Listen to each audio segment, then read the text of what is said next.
କିଛି ସୁନ୍ଦର ନୀତି ଶିକ୍ଷା। ପାପକୁ କ୍ଷମା ଦେବା ଅର୍ଥ ପୁଣ୍ୟକୁ ନଷ୍ଟ କରିବା। ଖରାପ ଅଭ୍ୟାସ ଚଞ୍ଚଳ ବଢ଼େ। ଅସମ୍ଭବ ଶବ୍ଦଟି ବୋକାମାନଙ୍କର ଅଭିଧାନରେ ଥାଏ। ଯେ ସବୁ କାମ ଆଦରି ବସେ ସେ କିଛି କରିପାରେ ନା। ଲୋଭ ନାହିଁ ତ ପାପ କାହିଁ। ପିନଟିଏ ଚୋରି କଲେ ବି ପାପ। ଉଦ୍ୟୋଗୀ ଜନ ଲକ୍ଷ୍ମୀ ନନ୍ଦନ। ଆନନ୍ଦିତ ମୁହୂର୍ତ୍ତ ଗୁଡ଼ିକ ସହଜରେ ଆସନ୍ତିନି। ଯୁଦ୍ଧରେ ଦ୍ୱିତୀୟ ସ୍ଥାନ ପାଇଁ କୌଣସି ପୁରସ୍କାର ନାହିଁ। ମୁଖ ନ ଫିଟିଲେ ଦୁଃଖ ଯାଏ ନାହିଁ।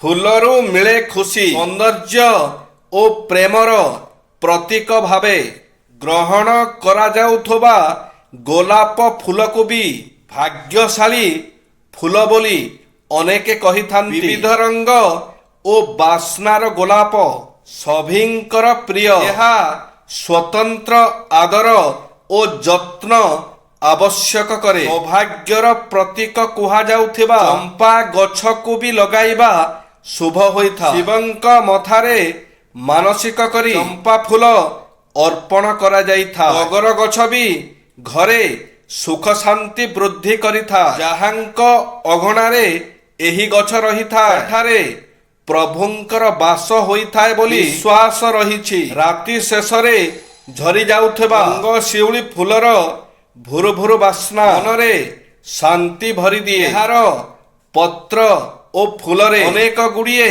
ଔଷଧୀୟ ଉପକାରିତା ରହିଛି।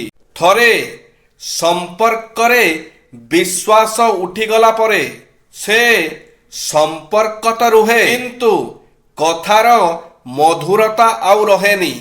ଭୁଲଟିଏ ଧରିବା ପାଇଁ ତ ଅନେକ ଆଖି ଚାହିଁ ରହିଥିଲା ହେଲେ ଠିକଟିଏ ସମସ୍ତଙ୍କ ଆଖି ସାମ୍ନାରେ ଥାଇ କାହା ନଜରରେ ଆସୁନଥିଲା।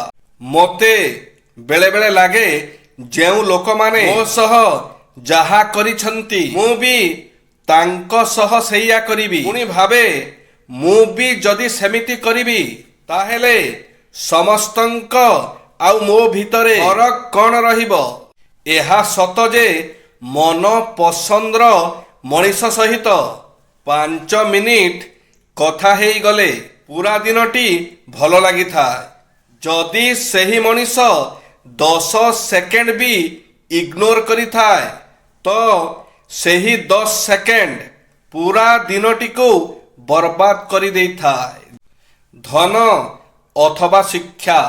ସୁପ୍ରସିଦ୍ଧ ଗଣିତଜ୍ଞ ୟୁକ୍ଲିଡ ନିଜର ଜଣେ ବିଦ୍ୟାର୍ଥୀଙ୍କୁ ଜ୍ୟାମିତି ପଢ଼ାଇବା ଆରମ୍ଭ କଲେ। ସେ ଶିଷ୍ୟ ପ୍ରଖର ବୁଦ୍ଧିମାନ ଥିଲା। ପରଦିନ ସେ ଯେତେବେଳେ ପଢ଼ିବାକୁ ଆସିଲା ୟୁକ୍ଲିଡ ତାଙ୍କୁ ଜ୍ୟାମିତି ବୁଝାଇବାକୁ ଲାଗିଲେ। ଏଥିରେ ଶିଷ୍ୟ କହିଲା ମୁଁ ଜ୍ୟାମିତି ପଢ଼ିଲେ ଏଥିରେ ମୋତେ କ'ଣ ମିଳିବ? ୟାର ଜ୍ଞାନ ତ ବ୍ୟର୍ଥ। ଏତିକି ଶୁଣି ୟୁକ୍ଲିଡ ନାରାଜ ହୋଇଗଲେ ଆଉ ନିଜର ଅନ୍ୟ ଜଣେ ଶିଷ୍ୟକୁ ଡାକି କହିଲେ ୟାକୁ ଗୋଟେ ଓବେଲ ଆଣି ଦେଇଦିଅ। କାରଣ ୟାର ରୁଚି ଜ୍ଞାନ ପ୍ରାପ୍ତ କରିବାରେ କମ୍ ଆଉ ଧନ ରୋଜଗାରରେ ଅଧିକ। ଯାର ରୁଚି ଧନ ଉପାର୍ଜନରେ ଥାଏ ପାଇଁ ଶିକ୍ଷାର କୌଣସି ମୂଲ୍ୟ ନଥାଏ। ଏତିକି ଶୁଣି ସେ ଶିଷ୍ୟ ନିଜର ଭୁଲ ଅନୁଭବ କଲା ଆଉ ୟୁକ୍ଲିଡଙ୍କ ପାଦ ତଳେ ପଡ଼ି କ୍ଷମା ମାଗିବାକୁ ଲାଗିଲା। ଜୟ ଶ୍ରୀ ଜଗନ୍ନାଥ।